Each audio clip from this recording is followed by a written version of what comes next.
அலி லாரிஜானியின் மரணம் தங்கள் மன உறுதியில் பின்னடைவை ஏற்படுத்தாது என தெரிவித்துள்ள ஈரான் பழிவாங்கும் நடவடிக்கையாக கிளஸ்டர் குண்டுகளை இஸ்ரேல் மீது பயன்படுத்த தொடங்கியிருக்கிறது. டெல் அவீவில் இந்த குத்துக்குண்டுகள் வெடித்து 2 இஸ்ரேலியர்கள் கொல்லப்பட்டுள்ளனர். இஸ்ரேலின் பல அடுக்கு வான் பாதுகாப்புகளை ஏமாற்றி அதிகபட்ச சேதத்தை உண்டாக்க பல கிளஸ்டர் குண்டுகள் தாங்கிய ஏவுகணைகளை ஏவியதாக ஈரான் ஒப்புக்கொண்டுள்ளது.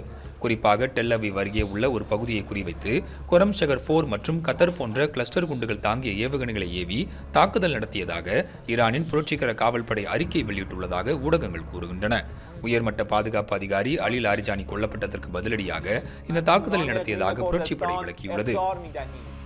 ஈரானின் பாலிஸ்டிக் ஏவுகணையிலிருந்து ஏவப்பட்ட கிளஸ்டர் குண்டு தாக்குதல் மத்திய இஸ்ரேலில் சேதம் ஏற்படுத்தியதாக கூறும் இஸ்ரேல் ஊடகங்கள் ஏவுகணையிலிருந்து ஏவப்பட்ட ஒரு துணை வெடிகுண்டு சாலையை சேதப்படுத்திய வீடியோவையும் வெளியிட்டுள்ளது.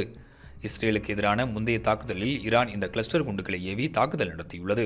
இந்த கிளஸ்டர் குண்டுகள் மற்ற ஏவுகணைகளைப் போல ஒரே முறையில் வெடிக்காமல் இலக்கை நெருங்கியதும் தரையிலிருந்து 7 கிலோமீட்டர் உயரத்தில் வெடித்து சிதறும். அப்போது அதிலிருந்து வெளியேறும் ஏராளமான சிறு சிறு குண்டுகள் 8 கிலோமீட்டர் சுற்றளவுக்கு சிதறி விழுந்து தனித்தனியாக வெடித்து சிதறும்.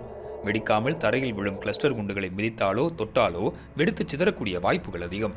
எனவே குடியிருப்பு போன்ற பகுதிகளில் இந்த குண்டு விழும்போது அதிக அளவில் பாதிப்பை ஏற்படுத்தும்.